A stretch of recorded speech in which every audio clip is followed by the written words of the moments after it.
Coach Jesse Muench with Get Handles Basketball here with Ryan Toshner at his gym, TNT Performance. Being stronger makes everything easier. Here's 3 upcoming drills that are going to make you stronger and more injury-proof on the court. So this first drill that we're going to do is really going to hit your abs and strengthen everything up. But before we get into it, make sure you subscribe so that you can see all of the other awesome videos that we've got coming. Okay, so the first drill we're going to tackle is the plank. Now, the plank is super simple. You see stuff online of people holding planks for like, I don't know, some guy just did a Guinness Book of World Record thing and held it for like 13 hours or some crazy ridiculousness.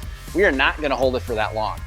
The best way to get strong with this, and super strong, is to do it for a very short period of time, like 10 to 30 seconds, but to squeeze really, really hard. So, I like putting Coach Jesse through the ringer here, so he's going to be doing all my demoing. All right, so I'm going to have Jesse get into a plank. So notice he's on his elbows here. Feet are together. Go ahead and put those legs together. Good. Okay, so a couple things you want to pay attention to here. You have a nice flat back. Go ahead and tip that tailbone up. Yeah, see how this is pyramided? That is a big no-no. All right, so go ahead and drop those hips a little bit. Good. And he's going to tuck his chin and look right between his hands. Yep.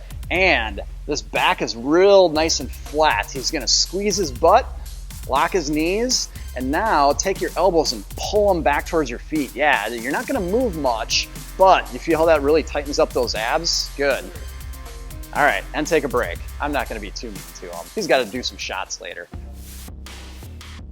Have you ever had a pass picked off by a defender and it really drove you nuts? Well, leave us a comment below and let us know how that made you feel. And then do this next drill. The push-up is an age-old exercise, obviously even older than basketball, believe it or not. But it is a really good drill to help you speed up your passes. It might even help your dribbling a little bit. So again, I'm gonna have Coach Jesse help me out here. I'm gonna have him get into a plank position, which is kind of the reason we tackled the plank before too. This time though, I'm gonna have him on his hands instead of on his elbows. Okay, so the couple things you wanna pay attention to in your start is, again, having your hands underneath your shoulders, and we want this flat back position. Same thing that we were doing in the plank.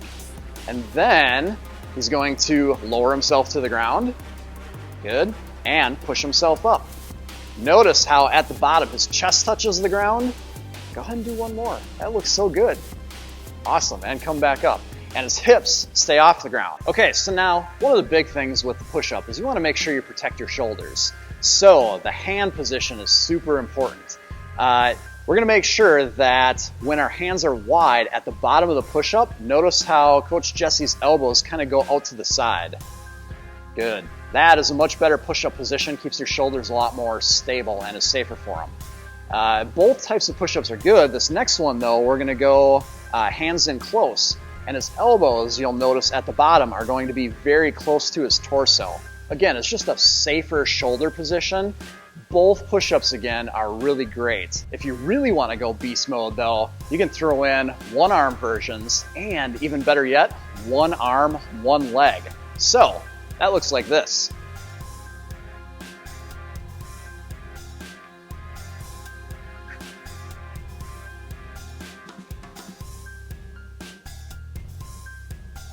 Click the like button, try it out, let us know what you think.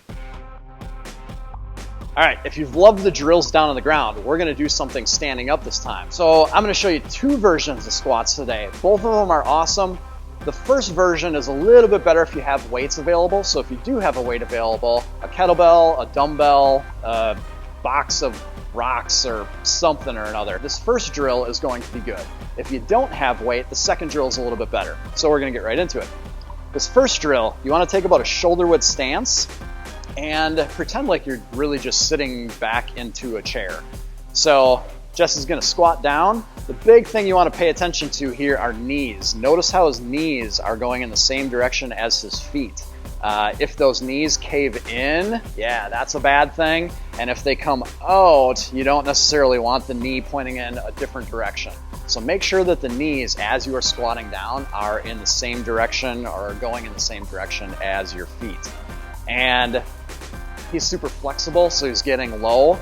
If you're not this flexible, that's perfectly fine. You can put a chair behind you, you can put a box behind you, and come down so that your butt just ever so slightly brushes the bottom, and then go ahead and stand back up again.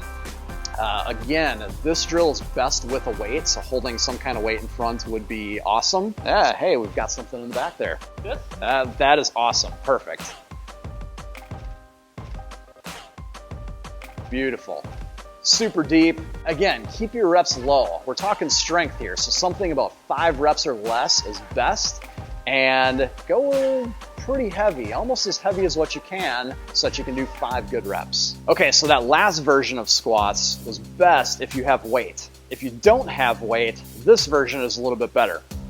So on the last version, we had shoulder width stance. Our feet were shoulder width. This version, we're gonna go super close. And on the last version, our heels stayed down all the way through the squat. On this version, our heels are actually gonna come up. So it's actually gonna be kind of like you're squatting down like you're a catcher in baseball. So in this case, don't think about it too much. A lot of people overthink this drill and they try to like come up on their toes and their balance is all off. All you're gonna do is squat as low as what you can so that your heels come up off the ground and you're just hanging out, and then stand back up again. Now you can do this drill without your arms, but if you want to make it a little bit faster, get a few more reps in, you can get your arm movement in there as well. So as I squat down, my hands are going to come out, and as I stand up, my hands come back down. The other thing to keep in mind when you're doing this is you want to keep your back as straight or as vertical as possible. So sometimes I'll see people leaning forward like this. That is also not what we're going for. It's gonna be a little bit harder if you keep your back straight, but again, the whole point is building strength. So you wanna do it in a way that makes it as challenging as possible and gives you the most benefit as possible.